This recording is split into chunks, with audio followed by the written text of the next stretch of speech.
এই চিকু, পপিমা, 8টা বেজে গেছে, ঘুম থেকে ওঠ। সামনেই তো ফাইনাল পরীক্ষা, এই কয়দিন একটু জোর কদমে পড়াশোনা করো। ওঠো ওঠো, ঘুম থেকে ওঠো। আ, আ, আ, আ, আ, আ, আ, আ, আ, আ, আ। আরে তুই সকাল থেকে কি করে যাচ্ছিস ব্যাঙের মতো? এই তুই চুপ কর তো, আমার কথার মাঝে কথা বলিস কেন? দিল্লি তো ডিস্টার্ব করে।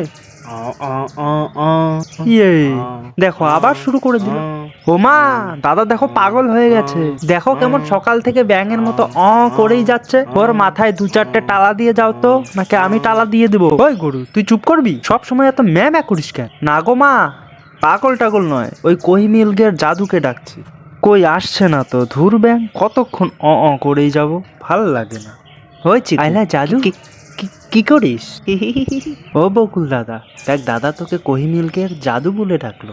হ্যাঁ, ইয়া মানে ভুল করে বলে ফেলেছি। ও বকুল দাদা, তোমার মাথায় ওটা কি গো?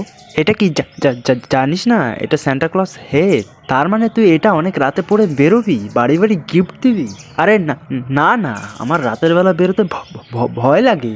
তাহলে ভাব বকুল দাদা, আমার সেন্টার কত সাহস, রাতের বেলা একটুকু ভয় পায় না।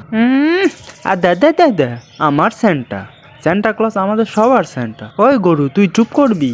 ও মা, দাদা দেখো মুখ ভাঙাচ্ছে। এই, তোরা দুজন আবার শুরু করে দিয়েছিস দুষ্টামি। কিরে বকুল, কেমন আছিস? হ্যাঁ হ্যাঁ কাকিমা, ভালো আছি। এই নে কমলা খা দেখি তোরা।